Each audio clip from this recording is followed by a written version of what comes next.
যে তোমার যোজনার আলো প্রজাপতির ডানায় বিষাদ করে ভোর যখন তখন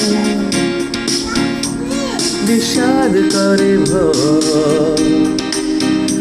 আমি তোমার জন্য এনে দেব অঝরে শ্রাবণ আকাশে ছোঁয়া জল জোছনা।